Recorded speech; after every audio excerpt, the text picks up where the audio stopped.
O que respondi os que me perguntaram sobre a Bíblia, com Mário Persona.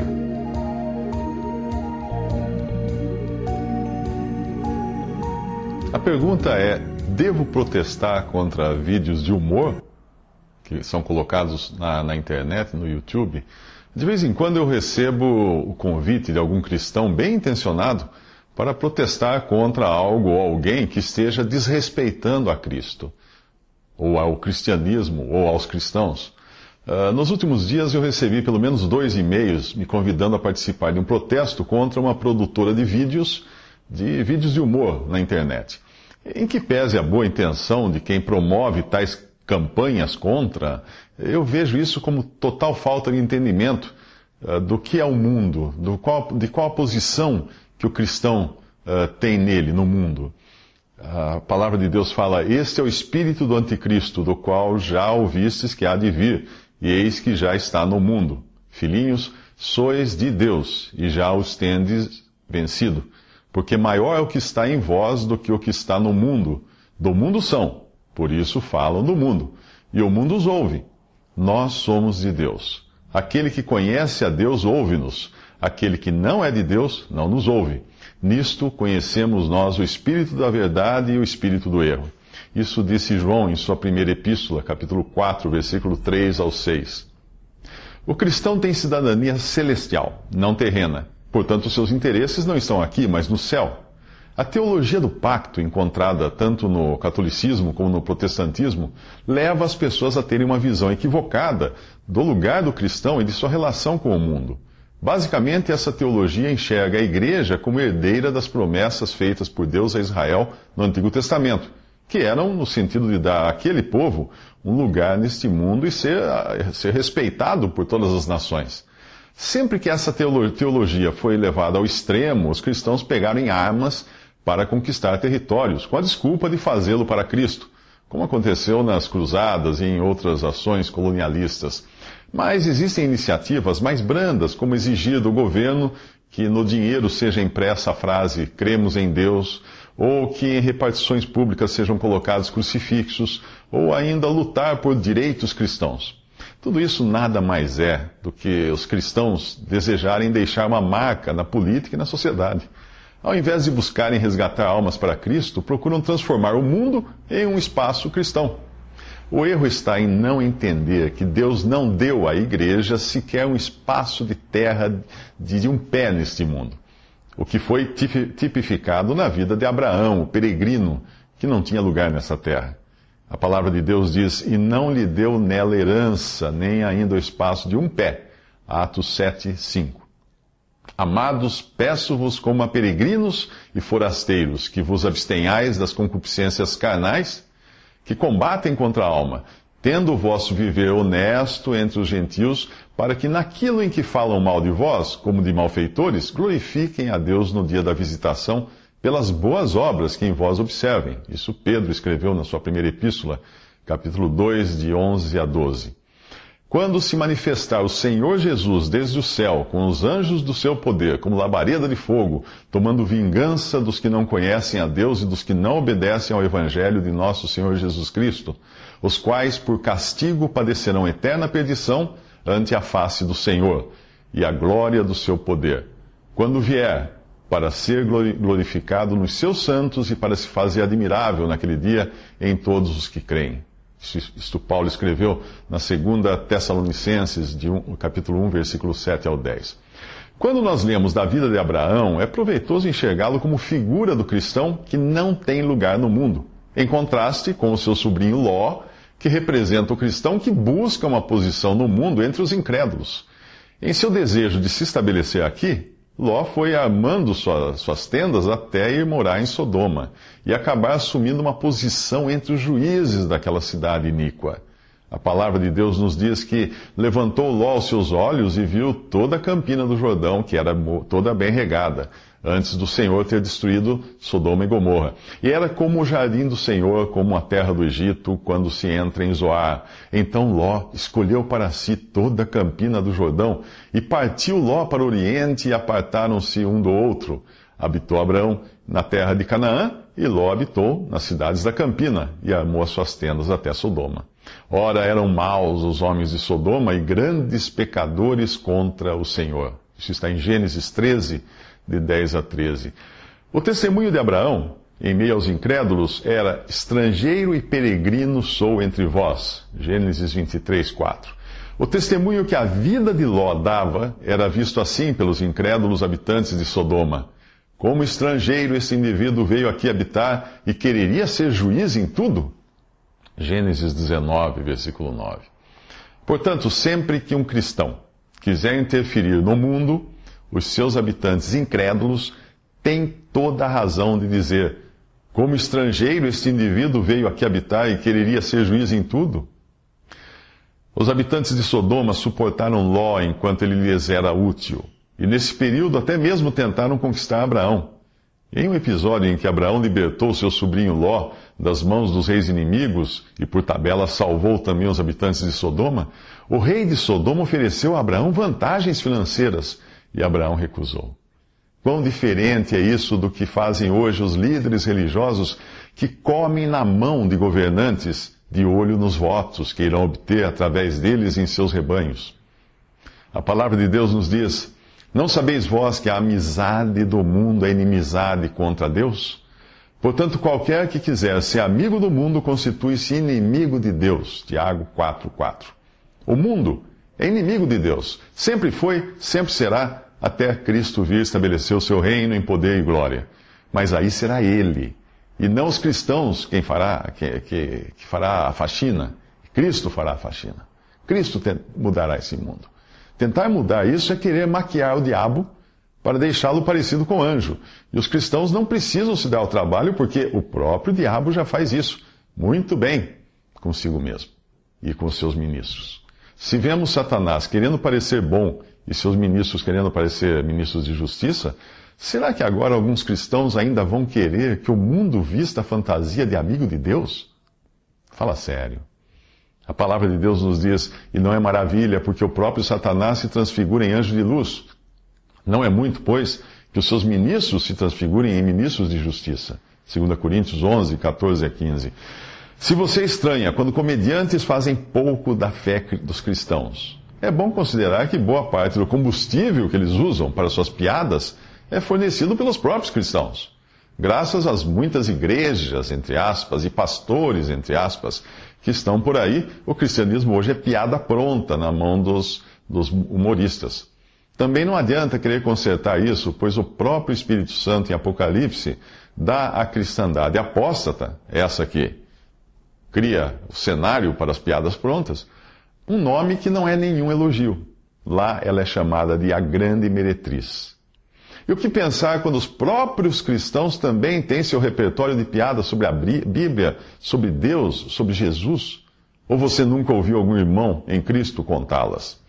Nos Estados Unidos existem até clubes cristãos, onde humoristas, no estilo stand-up, fazem graça, usando o nome de Deus e as coisas santas. É claro que ali não se conta piada suja, como nós costumamos chamar as de sexo, mas só piadas que profanam as coisas de Deus e usam o seu nome em vão. Enquanto isso, o mundo continuará a zombar de Cristo e da fé cristã. E o que se poderia esperar de um mundo que declarou: não queremos que este Jesus reine sobre nós? Lucas 19, 14. Ou que gargalhou quando soube que o Filho de Deus estava morto? Vós chorareis e vos lamentareis, e o mundo se alegrará, disse o Senhor Jesus em João 16, 20, falando do que aconteceria após a sua morte. O espírito que prevaleceu no mundo quando Cristo morreu é o mesmo que prevalece hoje, e será o mesmo no futuro, quando em Apocalipse nós vemos a reação do povo incrédulo diante da notícia da morte das duas testemunhas fiéis. E homens de vários povos, e tribos, e línguas, e nações verão seus corpos mortos por 3 dias e meio, e não permitirão que os seus corpos mortos sejam postos em sepulcros. E os que habitam na terra se regozijarão, se alegrarão sobre eles, e se alegrarão e mandarão presentes uns aos outros, porquanto estes 2 profetas tinham atormentado os que habitam sobre a terra. Apocalipse 11, de 9 a 10. Você já viu uma festa de Natal bem animada, com todos trocando presentes, se beijando e soltando fogos de artifício? Pois é, este é o sentimento real do mundo quando vê o testemunho de Deus na terra se dar mal. Se você ainda se surpreende por humoristas fazerem piada de Cristo, ou por cristãos serem perseguidos, você não conhece as Escrituras ou é muito ingênuo em pensar que um dia este mundo será um lugar maravilhoso, com todos alegremente dando tapinha nas costas dos cristãos. Não. Os versículos a seguir podem ajudar a refrescar a memória de quem se ilude, pensando existir no mundo algum respeito mínimo sequer por Cristo e pelos cristãos. Em 1 João 3,13, o apóstolo João escreve: Meus irmãos, não vos maravilheis se o mundo vos odeia. Se o mundo vos odeia, escreve João ainda agora no seu Evangelho, capítulo 15, versículo 18, sabei que primeiro do que a vós me odiou a mim. Cristo falando isso. Se vós fosseis do mundo, o mundo amaria o que era seu, mas porque não sois do mundo, antes eu vos escolhi do mundo, por isso é que o mundo vos odeia, diz ainda o Senhor em João 15, 19. Sabemos que somos de Deus e que todo o mundo está no maligno, escreveu João na primeira epístola 5,19. Mas o que fazer quando humoristas ímpios fazem gozação com a pessoa de Cristo? Como agir quando cristãos são humilhados e perseguidos? Bem, existe a maneira humana e a maneira divina de reagir a isso. A maneira humana é bem conhecida: protestar, fazer abaixo-assinados, entrar com petições públicas, exigir direito de resposta e coisas do tipo. Muitos cristãos irão argumentar que, como a Constituição faculta esses direitos, essas coisas a todo cidadão, não há nada errado em utilizá-las para garantir o respeito a Cristo e aos cristãos. A maneira divina de reagir nós temos claramente demonstrada pelo modo de agir do próprio Senhor Jesus, quando era humilhado, quando era perseguido, quando era zombado, quando era massacrado. Ele diz, a palavra de Deus nos diz: de sorte que haja em vós o mesmo sentimento que houve também em Cristo Jesus. Filipenses 2,5. Porque é coisa agradável que alguém, por causa da consciência para com Deus, sofra agravos, padecendo injustamente. Porque que glória será essa se pecando sois esbofeteados e sofreis? Mas se fazendo bem sois afligidos e os sofreis, isto é agradável a Deus, porque para isto sois chamados, pois também Cristo padeceu por nós, deixando-nos o exemplo para que sigais as suas pisadas, o qual, quando o injuriavam, não injuriava, e quando padecia, não ameaçava, mas entregava-se àquele que julga justamente. 1 Pedro 2, 19 a 23. E continua em 1 Tessalonicenses: vede que ninguém dê a outrem mal por mal, mas segui sempre o bem, tanto uns para com os outros, como para com todos. 1 Tessalonicenses 5,15. Não vos vingueis a vós mesmos, amados, mas dai lugar à ira, porque está escrito: minha é a vingança, eu recompensarei, diz o Senhor. Portanto, se o teu inimigo tiver fome, dá-lhe de comer. Se tiver sede, dá-lhe de beber. Porque fazendo isso, amontoarás brasas de fogo sobre a sua cabeça. Não te deixes vencer do mal, mas vence o mal com o bem. Romanos 12, de 19 a 21. Portanto, fica muito clara a reação que cabe ao cristão quando o seu Senhor é ofendido ou quando o próprio cristão é humilhado e perseguido: entregar tudo ao Senhor. Assim foi também o exemplo deixado pelos apóstolos do Senhor, como explica Paulo. Até esta presente hora sofremos fome e sede, estamos nus e recebemos bofetadas, e não temos pousada certa. E nos afadigamos trabalhando com as nossas próprias mãos, somos injuriados e bendizemos. Somos perseguidos e sofremos, somos blasfemados e rogamos. Até o presente temos chegado a ser como o lixo deste mundo, e como a escória de todos. Isso está em 1 Coríntios 4, de 11 a 13. Talvez você argumente aqui que Cristo, quando viu o templo ser invadido por mercenários, pegou um chicote e os expulsou dali. Pois é. É exatamente o que estou dizendo para você fazer. Deixar Cristo cuidar do assunto. Quanto às perseguições que cairiam sobre os seus discípulos, o Senhor lhes disse, falando profeticamente, como eles estando no caráter ali nos evangelhos do remanescente de judeus fiéis que se converterão na grande tribulação, Cristo disse assim para eles: tenho-vos dito estas coisas para que vos não escandalizeis. Expulsar-vos-ão das sinagogas. Vem mesmo a hora em que qualquer que vos matar cuidará a fazer um serviço a Deus. E isto vos farão, porque não conhecem ao Pai e nem a mim.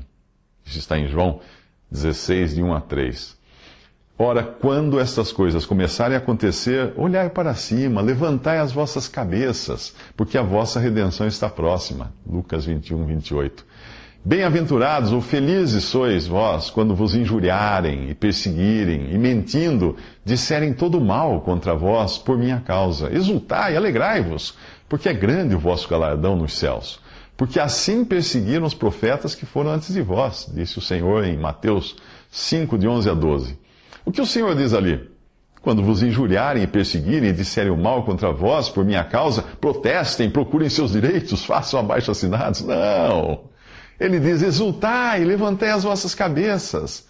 Agora que você sabe qual é a vontade do Senhor, quanto a como deve agir, caso você ainda assim insista em procurar os seus direitos, ou fazer cumprir a lei, ou protestar de algum modo, saiba que então você estará agindo exatamente como os incrédulos comediantes. A diferença será que eles estão desobedecendo a Deus por atacarem, e você estará desobedecendo a Deus por se defender. Amados, não estranheis a ardente prova que vem sobre vós para vos tentar, como se coisa estranha vos acontecesse. Mas alegrai-vos no fato de serdes participantes das aflições de Cristo, para que também na revelação da sua glória vos regozijeis e alegreis. Se pelo nome de Cristo sois vituperados, bem-aventurados sois, porque sobre vós repousa o Espírito da glória de Deus. Quanto a eles, é ele sim blasfemado, mas quanto a vós, é glorificado. Que nenhum de vós padeça como homicida, ou ladrão, ou malfeitor, ou como o que se entremete em negócios alheios. Mas se padece como cristão, não se envergonhe. Antes glorifique a Deus nessa parte. 1 Pedro 4,12.